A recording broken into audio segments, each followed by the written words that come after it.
Hello everybody, it's Stu and Alex here, and welcome back to It Will Be Alright in the 90s, and our second part of our chat with the stand-up comedian Wil Hodgson. We hope you enjoyed the first part. This second part is largely based around growing up in Chippenham throughout the decade. There's lots of local interest points which might interest people from the area, and there's also obviously little tales and vignettes from mine and Alex's own upbringing in the area as well. So this, again, like last week, is a really, really good and wide-ranging chat. Will's a brilliant guest. We hope to have him back on the show another time to discuss another topic. So yeah, here it is. Enjoy part 2 of Wil Hodgson. Our first, what we want to explore first really is we want to find out what your life was like at sort of 3 certain points in the decade. If we start with 1990, which I believe would put you as sort of early teens, would I be right in saying that? 1990, my birthday I was born in August 1978. Mm-hmm. So this time in 1990, I would have been 11 going on 12. Okay, so I was in the first year it would have been the holidays. I would have just finished my first year at Sheldon. And so I was getting ready I loved the holidays because I hated school, mate. So I absolutely love the summer holidays. And they seem to last for ages when you're young as well. They go on for school seems to last for ages. I'm forever having this conversation with kids when they come in the barber shop about how long it's like I've been running the shop now like a year longer than I was at secondary school, and that doesn't seem humanly possible because it feels like I was at Sheldon for about 20 years and at Monkton Park for about 15 before that. And then I think I was doing stand-up for 20 years as well. And that doesn't seem, your brain does weird things. But yeah, so 1990, I was, on the holidays, I was at Sheldon. And what would I have been doing? I would have been deeply immersed in me Sega Master System. I would have thought that I got for Christmas. I think the Christmas maybe before that, Christmas 89. Or was it the Christmas after?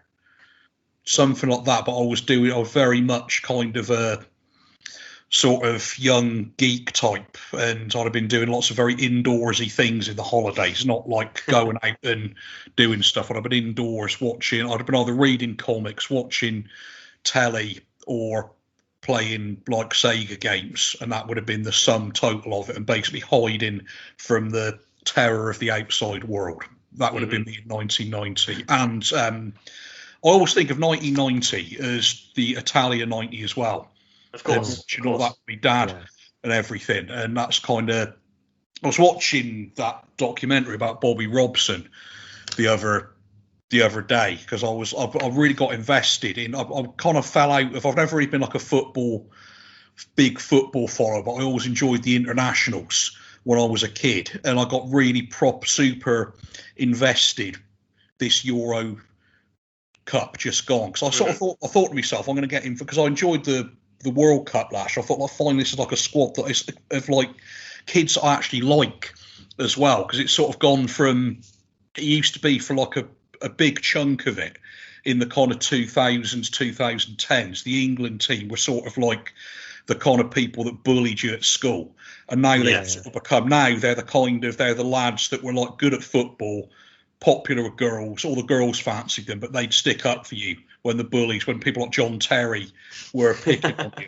or Wayne Rooney. This is when like your Rashfords and Harry Kanes had come and go, like, sort of leave him alone, you're better than that, mate. So I thought I'm going to get like invested again in this, like when I was a kid. And so I was thinking, and it was brilliant because I got invested, and it was just like the greatest thing ever for a bit there. And I was thinking in terms of ones I was investing in before, and that was Italia 90.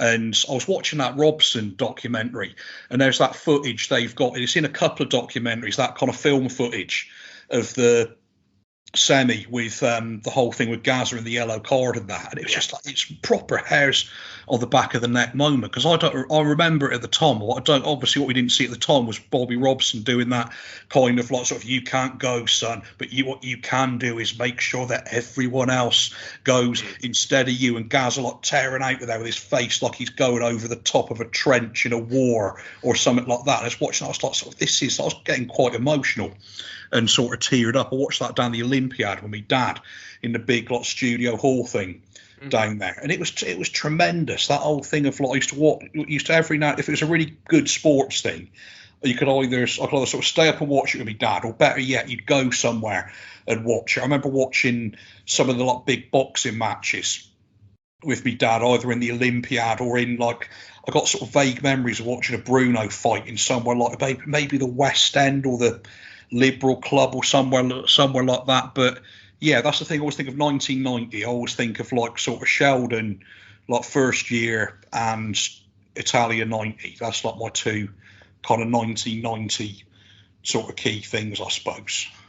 Yeah, there's definitely something about Italia 90 that is more emotive than any other football tournament that I think that I know of. I mean, I was 5 when Italia 90 was on, but I still have these vague memories of the emotion of it sort of just seeping through the house. I think my brother and my dad would have been watching it because my brother's a bit older, but I guess it's a Ness Andorma as well, and just the quality of the imagery and the sort of, especially that semi-final. Yeah, there is something so evocative about that just I don't think that we've had since. Even with Euro '96, it wasn't the same as that. So I can totally understand that. Yeah, that was the kind of honor thing. The year after was when I joined the Sea Cadets, or later in 1990, I suppose. Maybe it was in 1990, but then that was kind of, everything was sort of different for a bit then. I did sort of go out and sort of do stuff, and I had more kind of confidence and stuff. But that was like my 1990s. That was my kind of prime sort of geeky shut-in time. That was, and it was still quite good. It was better than going out and getting like menaced by like sort of kids. It was the rave time, so it was the whole thing of like getting beaten up by kids with peace symbols and smiling faces. All over clothes that were into like music about like peace, harmony, and love, and they were all sort of like threatening you with lock knives and like baseball bats and that kind of thing. I always just think of like, every time I see these things on the telly about like the rave thing, Summer of Love, I sort of think of it in Chippenham. It was all the nutters now, and they're all like anti-vaxxers and that now on Facebook.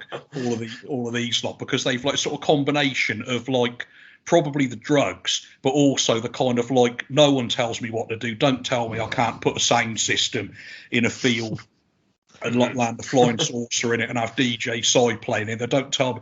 Then it's sort of like, don't tell, like, I'm still a rebel. I'm still a rebel. I'm not a jab, because I'm still that same rebel that I was when I was like 12 and everything. But yeah, that was that sort of time as well. The 90s seems so long, doesn't it? It doesn't seem, again, the weird time thing. The 2000 to 2020 just sort of whizzed by. And absolutely. How is that the same amount of time as the 60s to like the 80s? It's crazy. The 90s seem to go on forever. Yeah, 91 feels completely different to say 97 or something, and then 2001 to 2007. Yeah, it's no different.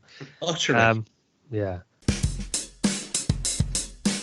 What about 1995? Where do you think you were at in your life at that point? 95, I was at college, and I'd be, what was it today, Monday night, I would probably be in the railway with like a Oasis t-shirt or a Fred Perry or a Ben Sherman on, and all of me hair combed forward, and sat having probably a pint of Foster's and a Castella cigar down at the railway, because it was Britpop time, and that was kind of what I'd been in. One of the first music thing I was into that was like contemporary, that was like grunge.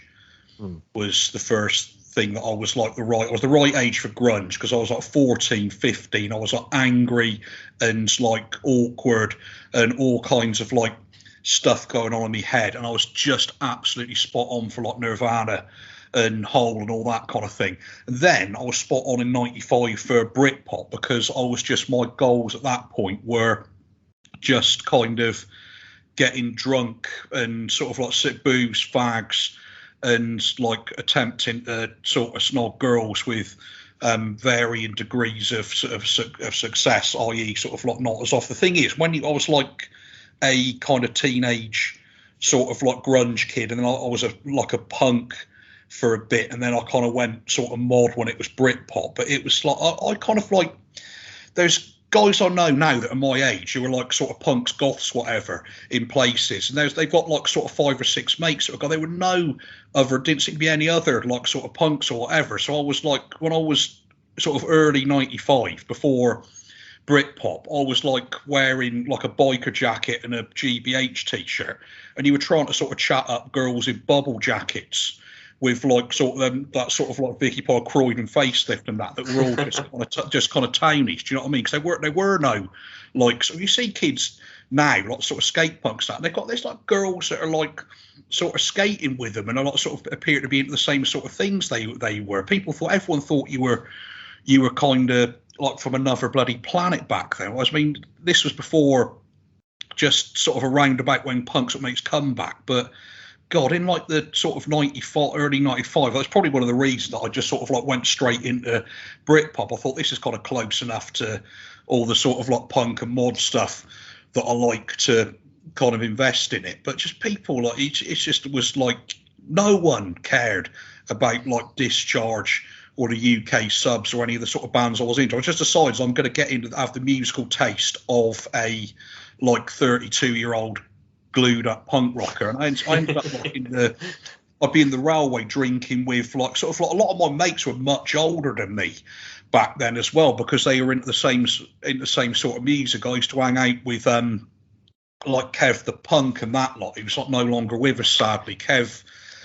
Woodward, who was in the bands Eric and the Tap Dancing Budgies, which are like Chippenham's most celebrated punk bands. They were still a thing in 95, and he was doing his solo stuff, Fred Frantic and that. He died about mid-2000s, something like that. He was a bit of an unsung genius, Kev. He was always writing stuff and recording stuff, very much sort of lo-fi, DIY, that kind of thing. That was something that I kind of remember, not at the time thinking I want to do that, but I kind of took note of what he was doing at the time. I was doing media studies at college in 95 up at Chippenham Tech, and I was kind of, I suppose, I was like sort of training to be like a media type, like a sort of at least like a runner or something like that, maybe in production, just learning stuff that all become obsolete seemingly seconds later. We were all learning about like VHS editing and that sort of thing, splicing film together.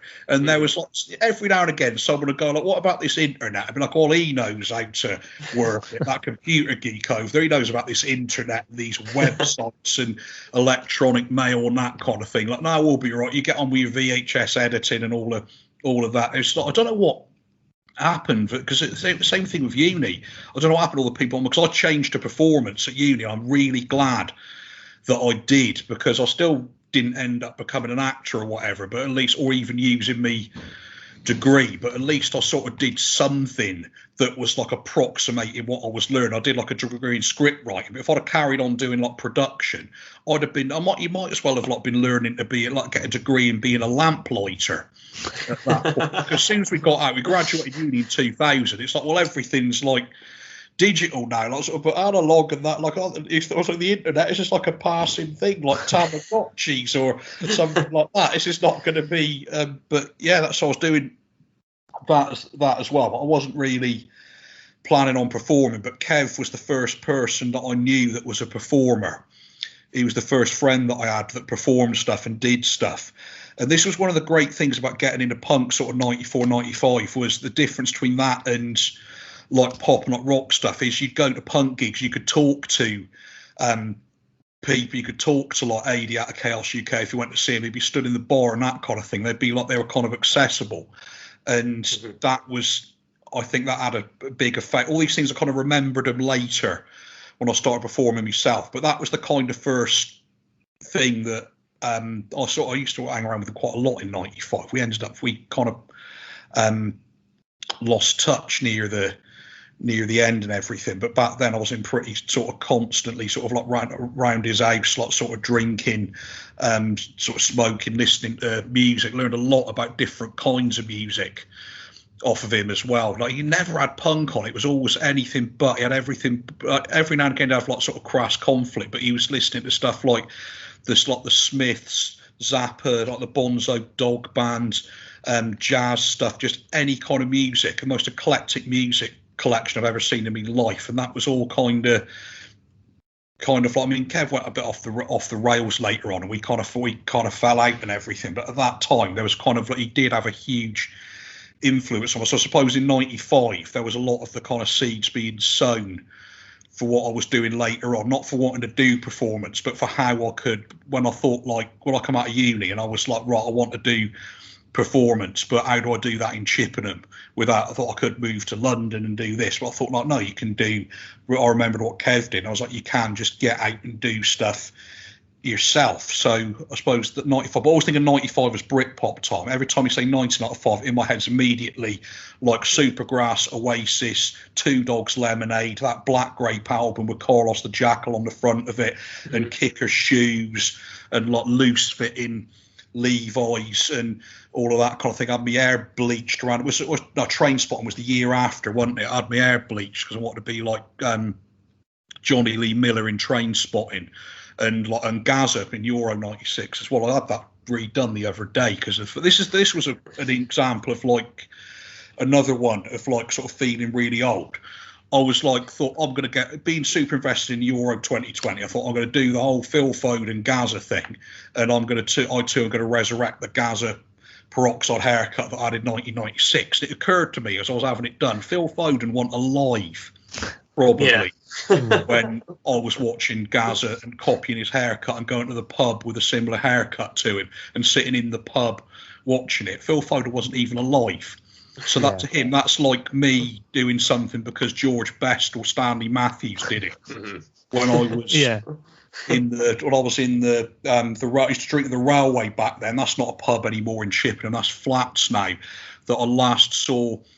I last saw him. I see him every day walking past them, but I remember they were on that Neighbours from Hell thing on Channel 5 where there was some guy, there was like a guy who was a bodybuilder and a guy who kept budgies who were having some horrendous like neighbourly war together, and they lived in them flats. That used to be the railway. So there's still that kind of capacity for mentalness. The railway was quite choppy some of the time. There's the old road as well, but the old road wasn't quite like it is now. The old road's kind of more, it used to be back then, it used to be even more like walking into someone's living room back then. If you went in the old road, it was literally like but it was the same kind of like sort of good mix. So it's always been a great mix, the old road. So what makes it a great pub is that mix of kind of Morris men, skinheads and like musicians and like general kind of like just general sort of colourful people that you get in there, and it was still like that back then, but it's always seemed more kind of like intimidating, I suppose, in a way, because when you're like 16, you sort of think like you feel like you're walking. It's like a proper local. It is now. So I try to be more sort of charitable when you see like kids going in there. I seen a kid get carded the other week, and it was like there was like a group, and they might have been all right. One of them had braces on his teeth. I felt so bad for him. I thought they're gonna blame him for getting carded. They're gonna go you there, and he's gonna feel even worse than he might have done already about that thing. I should have had braces when I was a kid. I refused to have them. My teeth are like bloody Shane McGowan's now because of it. I don't regret it, because I would still sooner have a lifetime of bad teeth than 2 years or whatever, even not 6 months, even not one like term at Sheldon wearing braces, even with the sort of like standing that I was at then. It's better, I think, to like just have bad teeth and roll with it as an adult back then. I would have been suspended by those things off of some football posts or something, I've no doubt. Well, having been through that myself, I can confirm that it wasn't the easiest time of my life, but but there we go. I was going to ask you about the railway, because when you were talking about it initially, I hadn't heard of that, and I'd assumed it would be what the Brunel is now. Well, what with it being obviously right on the railway bridge, but clearly I'm wrong in that. It was a bit like the old road and the new inn. What I sort of think of in the 90s is like your brown leather jacket pubs, where they're full of kind of like older blokes with like brown leather jackets and like sort of tattoos and stuff. So like in the railway, you'd have the landlord and landlady. When I first started going there, there was Eric and Maggie, and Maggie she reckoned she was an ex-Tiller girl. They're the girls that dance at the London Palladium. But there was also kind of talk of less sort of glamorous, more colourful like past than that. Eric was her husband, and he used to just sort of sit there in these obscenely short shorts, no matter what the year. He'd have tiny sort of budgie smuggler shorts on. And Maggie was like an old school pub landlady. She was kind of like almost sort of like Bet Lynch, sort of Peggy Mitchell-esque kind of, like she had sort of like kind of like sort of, she looked a bit like Peg Bundy. She had that kind of hair. And it was all kind of a bit like kind of Shirley out of EastEnders as well, that sort of aesthetic going on. So there'd be guys like in the railway blokes, I think Jammer Jeffries might still be with us now. He ended up drinking the New Inn after a bit. I haven't seen him for ages. And there was a couple of the sort of punk and skinhead guys used to get in there, like sort of Mark Sandel, Jacko, and Kev the Punk, obviously, but he'd be in there. And there was a lot of the motorway lots. There was Troy Wilson, sadly no longer with us, and Stuart Wilson, his brother, cousin, something like they're all kind of, and there's that guy they called Fester that was related to them, the Wilsons. You'd see Colin Makepeace, who you still see about now with the barbed wire tattooed round his neck. These are all sort of people I think of as like Raoul Iffy. Again, he's sadly no longer with us. A lot of those sort of guys that are like sort of punks, ravers, the guys who worked on the motorways putting the cones out. And that was what a sort of, a lot of people used to call the railway the motorway back in those days, because all the guys used to work on it. So it was like that. And I started drinking when I was about 16, and back then this probably now the case with some pubs. As long as I used to just go with one or two of my mates, and we'd sit there fairly quietly. I used to go there with Steve Witchard and Chris Strange. We'd just literally sit there and have a few pints of Foster's and smoke Castella cigars for whatever reason, and that was it. We'd never really sort of like bother anyone. That was all kind of good. Then when I went to uni, I come at the railway. It was a guy who was a biker had taken it over, and at one point there was a fella, excuse me, staying there. It was after Eric and Maggie. There was a fella called, I can't remember his name now, but his wife, the landlady, was mates with a guy called Daniel, and he'd just written like a he was like a famous gay escort or whatever from like who'd been in part of like the glam rock scene, and he'd been like friendly and intimate with people like David Bowie, Mark Boland, Holly Johnson, them sort of people in the kind of glam rock and new romantic thing, and also like a few people that I wouldn't want to like mention and like get your podcast in the libel court. But he'd written a tell-all book, and he was staying down there. He seemed it probably makes sense, as the one place no one would expect to find you is behind the bar of the railway. And he was Daniel. His name was Danny. He was, I can't remember his last name now. He was a tremendously interesting and nice bloke, like sort of super cat, but he'd have all these like brilliant stories. Like I say, a lot of them he can't really sort of repeat them now. If you ever see me in the pub, I won't be able to remember like a couple of them, but he was a very interesting sort of bloke. So that added a bit more to the railway. It was like a bit, it was a good pub. It was a bit sketchy, a bit rock and roll, get the odd bit of bother in there, but it was more the kind of thing we get people. There's people. No one in there was like a few people that were sort of like nutters. Mostly it was just kind of like sort of boisterous, sort of hard living kind of people got in there. It was like the New Inn was more sort of like the older generation thing. But that's what of that and those three pubs they think of as they're like the real pubs. Cool. They were, rather than like the ones that were, well, what's the big publand? It's publand in the 90s compared to now. You couldn't you'd go out on a Saturday night in Chippenham in 1995 and everywhere would be heaving on a Saturday. You'd go in the Three Crowns and it'd be heaving in there. That was back when Martin Freegard again. So the amount of people who are sadly no longer with us. But then I'm talking about the kind of the pub like sort of drinking life, the sort of 10 pints and 60 fag things and that. There's obviously always going to be like, it's not like a profession with a massive life. It's a profession being a pisshead. It is to some people.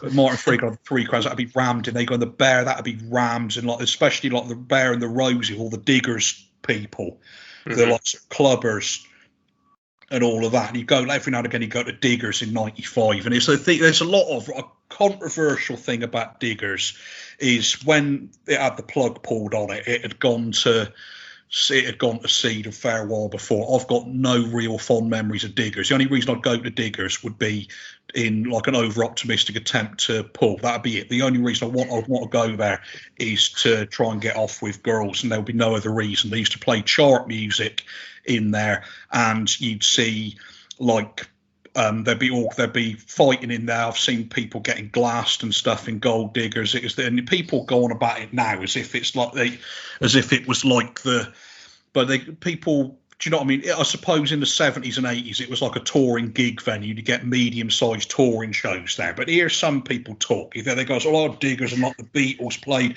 every week, and the first 5 WrestleManias were held at Gold Diggers," and it was and all of this. And it was like, I remember seeing a Madness, probably about 95, seeing a Madness tribute band there. I went down there and got drunk with some sort of slut basic ska guys. Jacko was there, I remember. He's Jacko, I think it's Jacko Duffy, I think still about. He's a skinhead with some, you know, he's the guy who's got Born to Die tattooed on his face. You don't see him about as much now. He's been poorly, I hear, but he was there, and there was a few other kind of like sort of scary blokes with Fred Perry's, and that's a Madness tribute band, Chippenham 1995. Do you know what I mean? It was and that was good. I was working at the Olympiad back then. I remember going into the Olympiad absolutely hanging. I used to work in the cafe in them days, and I was always out on a Saturday and Friday, like in 95, and sort of like drinking ridiculous amounts of booze. And I don't reckon I had a day not hungover on the weekend at work back in them days. There was Diggers, and there was Legends as well that used to be Boss Hogs Legends, that's now 11. And he passed away the other week. Pete Jones, they got the Boss Hog of Boss Hogs, the guy that had like clearly nicknamed. He was quite a large man, so he was like naming it Boss Hogs in his image. And that was like every Friday lunchtime, everyone from the college would be down Boss Hogs eating like steak baguettes and playing pool and drinking the jukebox, Blur and Pulp and all of that kind of caper, the Chemical Brothers, all of that on the jukebox, and that was they were good days. The Britpop thing was great. I always got fond memories of that, even though I was probably miserable a lot of the time because of like poor mental health and like run-ins with idiots. It does always make me feel quite sort of nostalgic, because it wasn't just the fact that it was like good music. It was one of those things where where there's like good music and everyone likes. Like Oasis were good. They were the biggest band in the country, and they were probably the most exciting band in the country as well at that time. They kind of lost it a bit a couple of years later, but when Not Definitely Maybe and like Morning Glory and all that was out, they were on fire, mate. Yeah, and it was brilliant. And there's like you'd go out on a and you really would, you like get on a Friday, get ready, watch EastEnders, watch TGI Friday, TFI Friday, even with Chris Evans and all of that, and then go out and like sort of the pubs, and then you go to like somewhere like Legends or Diggers and all of that, and then it was good.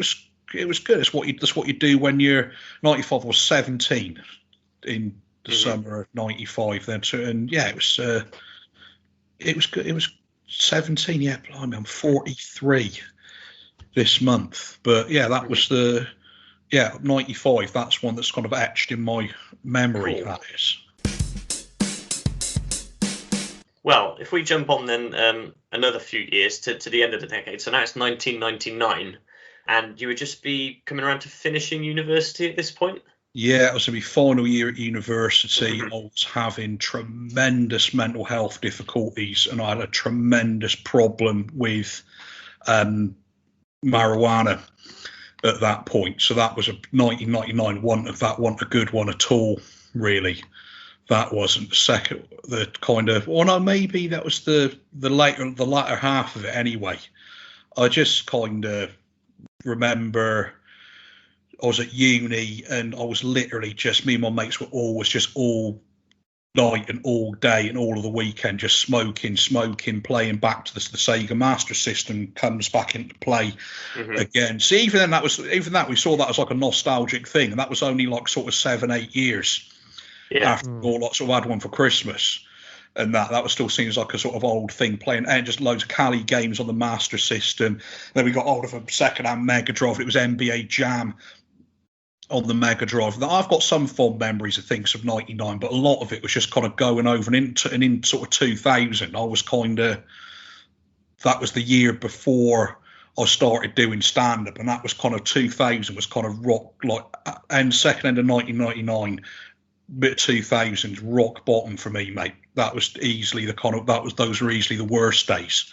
But as part of it, now I've said that now, I think like early 1999, it was all kind of, it was a bit like the kind of Boogie Nights Goodfellas effect, where there's a sudden kind of, so half of it, so you got the first half of Boogie Nights. So in 1999, that would have been, me and my mates were in the kind of like sort of where Mark Wahlberg's like making his porn and doing karate and all that kind of thing. And then around about the sort of middle of the year, that was what's William H. Macy shooting his wife. And then everyone's like strung out on, it was a bit like this, everyone's just strung out on like weed and just depressed and trying to self-medicate with that. And just loads of things passed. I think there's musically, we was listening to, we'd all kind of gone off indie, me and my mates at that point, and it was all the stuff that we got into around about the sort of tail end of Britpop.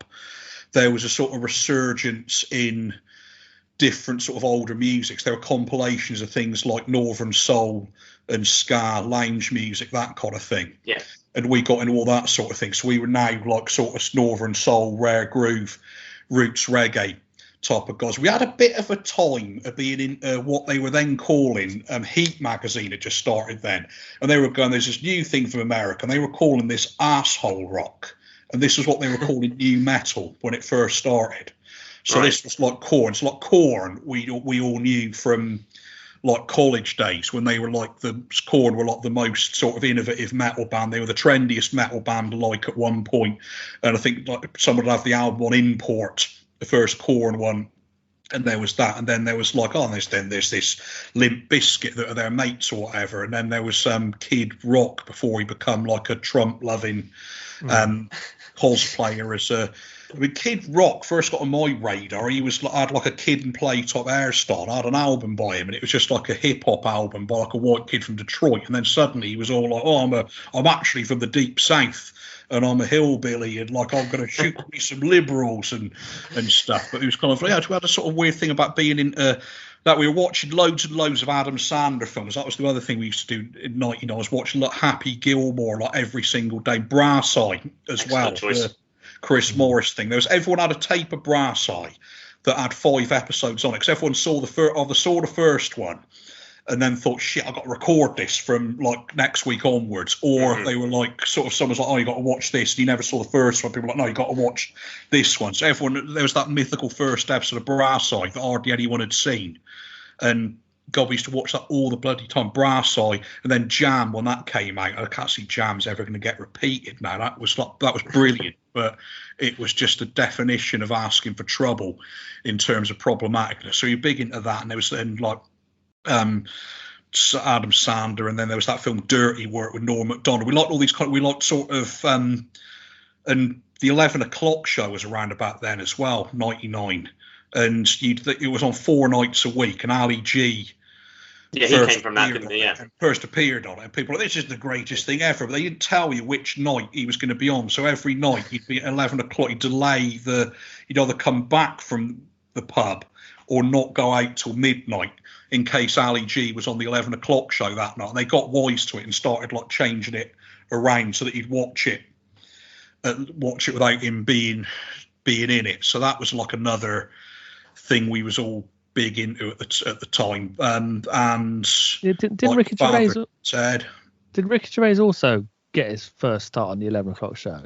He did, and he used. I think I've heard accounts of people who were offered parts in The Office by Stephen Merchant and didn't want to do it because Gervais was like he was like bloody toxic at the time. Apparently, he'd like come off so badly on that and on his own show that people, I know a bloke who got offered the role of that Mackenzie Crook played in it, and he said like he was like, oh, it's a sitcom, like I'm doing this with Ricky Gervais, and he was like, yeah, no thanks. And he was just like, I'm just don't want to be in a sitcom because it will be horrible and problematic, and he'll be like doing that thing that he does and all of that. But yeah, no, I wouldn't have seen that coming. I took me like till the repeats of the Office to watch it because I hated Gervais' stuff so much on the 11 o'clock show. And then I enjoyed it when I watched it. But yeah, that was off there as well. And there was what else was not in '99? There was Father Ted. That was the same year. There was that episode of Father Ted, the one where people think he's a racist. That was like sometimes you remember watching a program for the first time, and we was watching it round at our house in Luton at uni when that was on. I remember when there's the actual bit where the bloke's like, "I hear you're a racist."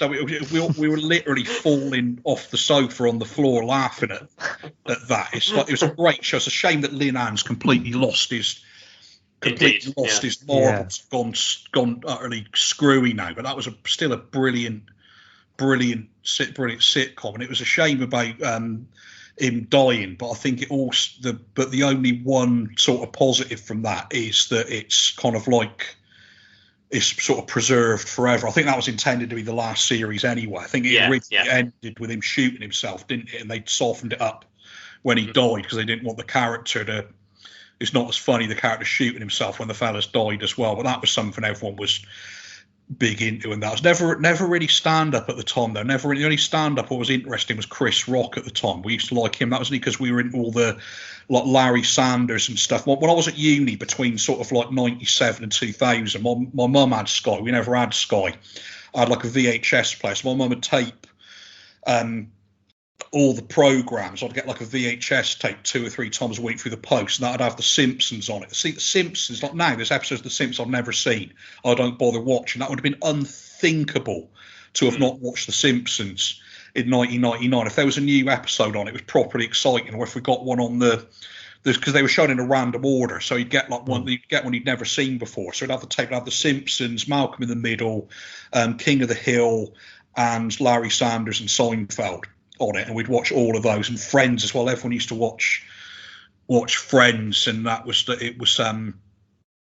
it's aged badly now, but that was like everyone from all walks of life seemed to like Friends. It was just like an easy thing to sit and like in a big group of you, and just again I always think of Friends, and I always think of smoking weed or watching Friends, because I was invariably watching it. We'd all be like absolutely sort of stoned, like unmovable from the seat. You get into anything when you're that stoned. It all seems really profound and important.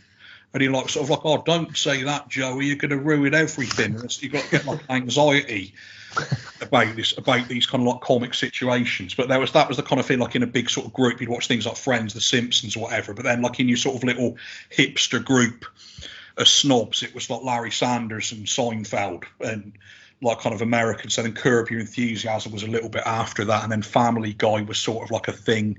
And in South Park as well, totally different show back then to what it is now. But that was like big, and everyone was big into South Park, and there was that chocolate salty balls thing. It was much similar to when The Simpsons come out. It was much more of like a merch thing when it came out South Park, and then it was like merch, and like, oh my god, they killed Kenny, and like T-shirts and that. And I think a lot of people like me just went like, can't be asked with this anymore. And then some of the guys at South Park's good, like, it used to be like, no, it's good that you want to watch it. There's like, oh, it's social commentary now and everything. So missed loads of South Park that I would have ordinarily liked. But yeah, all of those kind of things. It's not so bad 1999 really when you think about it. I should have probably medicated with should probably seen a doctor rather than that kid who I don't believe was actually doing any kind of course at uni. I think he might have just been skulking around selling weed to people, and probably his tutor would be like, I thought he died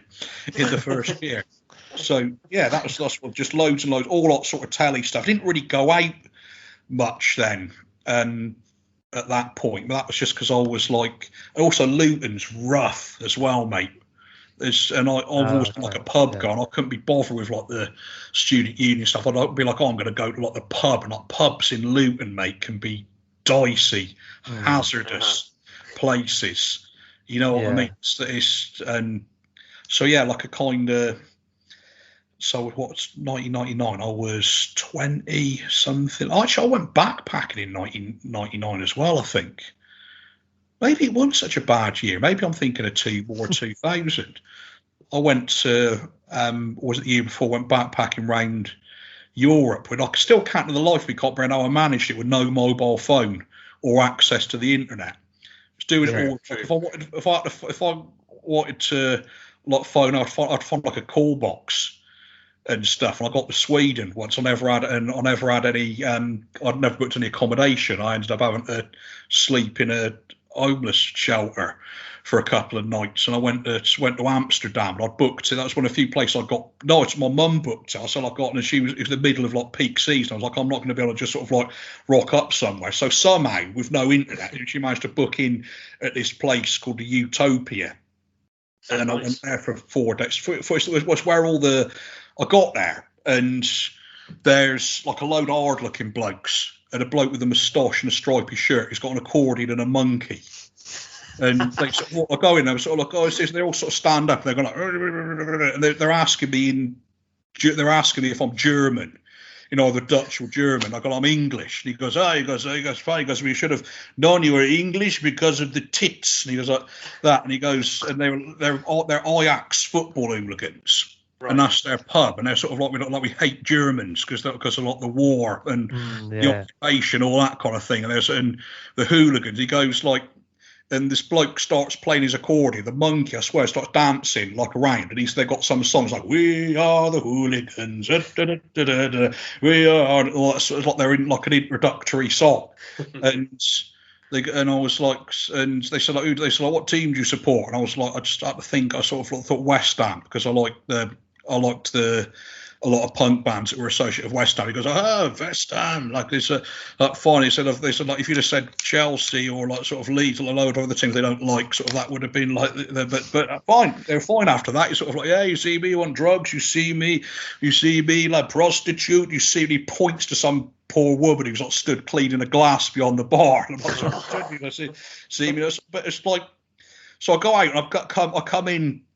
I was there about 2-3 nights. I come in, they'd be all sort of like they were stood there on like one of the nights. They had like a big map, like a blueprint out, and they're all like they're planning this. So they're meeting some English team. I can't remember who it was. I got a feeling it might have been Chelsea. They're playing somewhere. They're like planning how they're going to attack them. They've got like a map out, and he's got lots of moving things about. And I'm like sort of like, hello. He's like, aha, West Ham, how are you? Did you see the Rembrandt? You must see the Rembrandt exhibit. It's brilliant. Like you go this place. There's like really good falafel burgers there. Like sort of anyway, like sort of your pincer movement right here, and all of that. And I sort of saw him like years later on Danny Dyer's European football factories, and there's the same one of the same. I think it might have been even one of the exact same guys on there, but it's sort of like, yeah, the bombs we don't put fucking nails in them like Utrecht do, but we do the bombs. Sort of like, yeah, we don't put nails in them or anything, but yeah, the odd bomb off. They chuck like bombs around at the football in Ireland,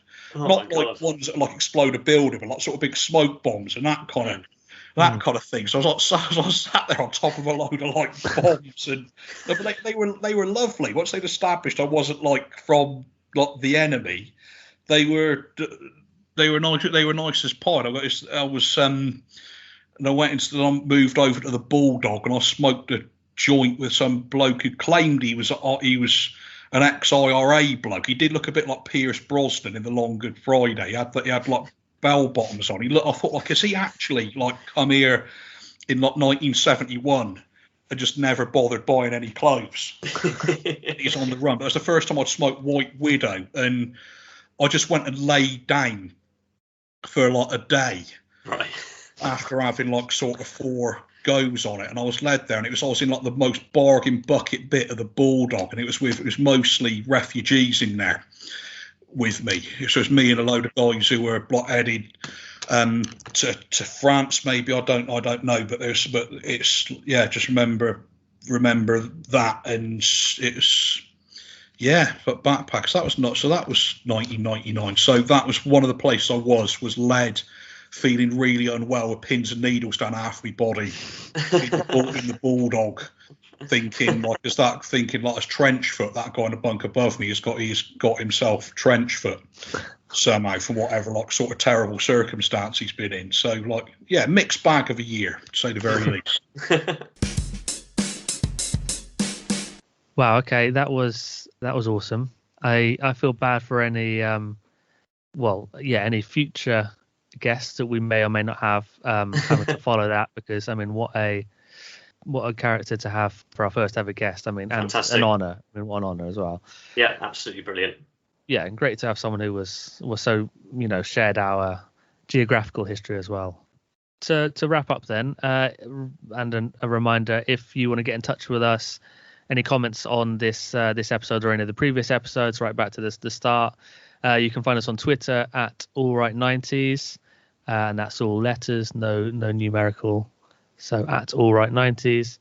And you can also email us at allright90s@gmail.com. Yeah, please do send us some correspondences. We love hearing from you and reading your thoughts out. The whole point of nostalgia and you know, choosing these lists we go through or whatnot is to start conversation. So yeah, please get involved. But that is pretty much it from us, I think. So yeah, it's goodbye from me. And as yeah, I never quite know if I should leave. Like, do I say and it's? I don't want to go too much like two Ronnies, but yes, it is goodbye from me, and I think it's goodbye from Stu as well. And we don't know what we're going to do next time, but you can be guaranteed that it's going to be nostalgic and at least pretty good. So yeah, tune in next time, and we'll see you then. Please so, do. goodbye. More guests to come. Thanks a lot. Catch you later.